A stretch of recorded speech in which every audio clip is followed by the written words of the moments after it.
आइए अब हम आपको दिखाते हैं, एक तरफ लालू प्रसाद यादव हैं तो दूसरी तरफ नीतीश कुमार हैं। दोनों ही बिहार की राजनीति के ऐसे खिलाड़ी हैं कि कब कौन सी चाल चलेंगे समझना आपके हमारे लिए बहुत मुश्किल है। और इस बार आरजेडी को विश्वास है कि लालू प्रसाद यादव पूरी बाजी पलट देंगे या पलट सकते हैं, लेकिन नीतीश कुमार को कम आंकना भी एक बहुत बड़ी गलती आपसे हमसे हो सकती है। भले ही चुनाव से पहले यह नैरेटिव सेट किया जा रहा हो कि नीतीश कुमार अब बीजेपी की कठपुतली बन गए हैं, नीतीश कुमार की पार्टी जेडीयू का बीजेपी में विलय हो जाएगा, लेकिन बिहार में यह भी कहा जाता है कि जहां लोगों की सोच, आपकी हमारी सोच खत्म होती है, नीतीश कुमार की राजनीति और सोच वहां से शुरू होती है। और इसका सबसे बड़ा साक्ष्य सबूत है, कुछ भी हो जाए मुख्यमंत्री तो नीतीश कुमार ही बनते आए हैं, बनते रहे हैं। क्या नीतीश कुमार का बिहार में बोरिया बिस्तर बंध जाएगा? नीतीश कुमार के राजनीति का ये अंतिम दौर है। नवंबर के बाद नीतीश कुमार न मुख्यमंत्री रहेंगे न जदयू दल रहेगा। क्या नीतीश कुमार की जेडीयू का बीजेपी में विलय हो जाएगा? नवंबर के बाद जदयू दफ्तर बीजेपी का ही दफ्तर हो जाएगा। क्या नीतीश कुमार अब बीजेपी के सहारे पर चुनाव लड़ रहे हैं?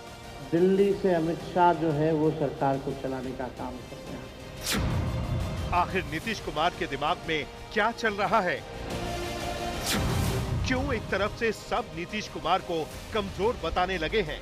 जब मुख्यमंत्री अचेत अवस्था में है, बिहार उनसे संभाला नहीं जा रहा है।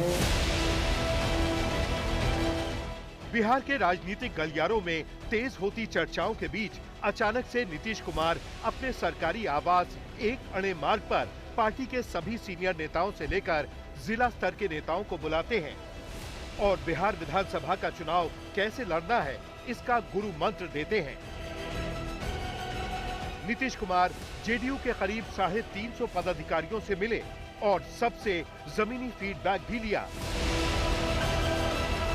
इससे ये साबित होता है कि नीतीश का एजेंडा एकदम क्लियर है।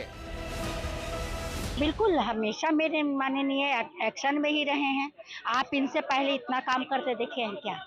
किसी भी, आप बताइए, हमारे मुख्यमंत्री हमेशा काम किए हैं और काम के बल पर ही आगे बढ़े। माननीय हमारे आदर्श है, माननीय नीतीश कुमार विकास पुरुष है। और ये देखिए, बिहार के मुख्यमंत्री नीतीश कुमार अचानक से जेपी गंगा पथ पहुंच जाते हैं और बाढ़ का जायजा लेते हैं।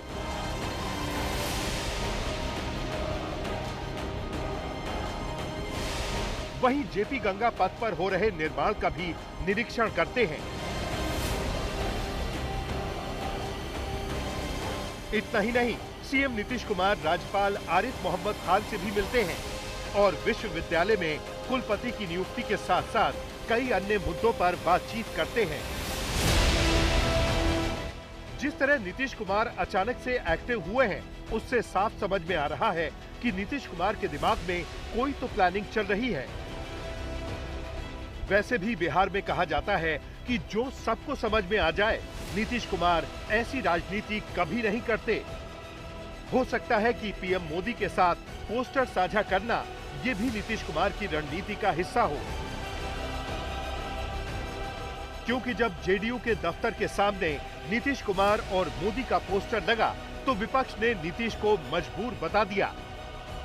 लेकिन नीतीश की राजनीति काम कर गई और अगले दिन न सिर्फ बीजेपी दफ्तर पर मोदी और नीतीश का पोस्टर चिपका, बल्कि पोस्टरों ने सबको चर्चा करने पर मजबूर कर दिया। अमित शाह जी ने साफ तौर पे एक आर्टिकल में अपने इंटरव्यू पे कह दिया कि चुनाव तक नीतीश कुमार जी का चेहरा लेके चलेंगे, चुनाव के बाद पता नहीं क्या होगा। तो हम और आप यहाँ बैठे हुए हर लोग होशमंद हैं, सब लोग समझते हैं कि नीतीश जी के साथ चुनाव के बाद क्या होने वाला है। इसकी पीड़ा है हमको, लेकिन खुद से उन्होंने इस रास्ते को चुना है, इसमें हम लोग कुछ नहीं कर सकते।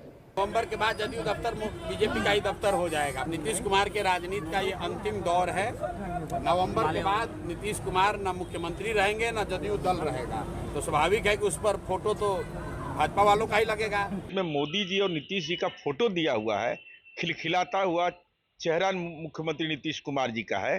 ये तो जनता का स्वाभाविक आकर्षण का रिफ्लेक्शन है। आपको बता दें कि नीतीश कुमार जब भी कोई फैसला लेते हैं तो हमेशा वो उनके ही काम का होता है। अब देख लीजिए, 2020 के बिहार विधानसभा चुनाव में नीतीश कुमार ने 115 सीटों पर चुनाव लड़ा और 43 सीटें जीती। लेकिन 2024 में लोकसभा में जिस तरह से नीतीश की पार्टी ने 16 सीटों पर चुनाव लड़कर 12 सीटें जीती, तो नीतीश कुमार ने दिखा दिया कि राजनीति में कौन कितना बड़ा खिलाड़ी है। जबकि इसी लोकसभा चुनाव में बिहार में बीजेपी 17 सीटों पर लड़ी और 12 सीटों पर जीती। और बड़ी बात ये कि नीतीश कुमार लोकसभा की 12 सीटों की बदौलत मोदी सरकार में एक पिलर बन गए। चुनाव से पहले मौजूदा परिदृश्य में इस बात के साफ संकेत मिल रहे हैं कि इस गठबंधन में बीजेपी अब बड़े भाई की भूमिका में आ चुकी है। लेकिन दूसरी तरफ बीजेपी को जमीनी हकीकत का भी अंदाजा है और उसे पता है कि अगर नीतीश कुमार के चेहरे को आगे रखकर चुनाव नहीं लड़ा गया तो इसका खामियाजा एनडीए को भुगतना पड़ सकता है। और इसीलिए शायद आज ये कहना गलत नहीं होगा कि बिहार की राजनीति में नीतीश कुमार नाम का टाइगर अभी भी जिंदा है। पहले नीतीश कुमार ने पलटी मारकर बिहार में सरकार बदलवाई। लालू यादव और तेजस्वी देखते रह गए। फिर 2024 के लोकसभा चुनाव में 12 सीटें जीतकर मोदी के मजबूत साथी बन गए। नीतीश कुमार मुख्यमंत्री बने रहे। सच ये भी है कि वो नीतीश कुमार ही हैं जिन्होंने लालू यादव की पार्टी में न सिर्फ दोबारा जान फूकी, बल्कि उनके बेटों का भी राजनीति में करियर बनवा दिया। 2010 में जब लालू यादव की पार्टी 168 सीटों पर लड़ने के बावजूद 22 सीटों पर सिमट गई थी, जबकि जेडीयू 115 सीटें लेकर आई, तब 2015 के चुनाव में आरजेडी और नीतीश साथ आए तो आरजेडी सीधे 80 सीटों पर पहुंच गई और जेडीयू को 71 सीटें मिली। पहले बिहार में कहा जाता था, जब तक रहेगा समोसे में आलू तब तक बिहार में रहेगा लालू। लेकिन साल 2000 से नीतीश कुमार ने ये कहावत बदल दी। बिहार में बहार है, नीतीश कुमार है। ऐसे में ये कहा जाए तो गलत नहीं होगा कि बीजेपी के लिए नीतीश मजबूरी है। भले ही बिहार में बीजेपी का ग्राफ बढ़ा हो, लेकिन आज भी बीजेपी को कहना पड़ रहा है कि एनडीए नीतीश कुमार के चेहरे पर ही चुनाव लड़ रहा है, क्योंकि बीजेपी के पास नीतीश के लेवल का कोई चेहरा ही नहीं है। बीजेपी ये भी जानती है कि नीतीश कुमार की बिहार के अंदर महिला वोट बैंक में अच्छी खासी पकड़ है। उनकी सुशासन वाली छवि पर वोट मिलता है।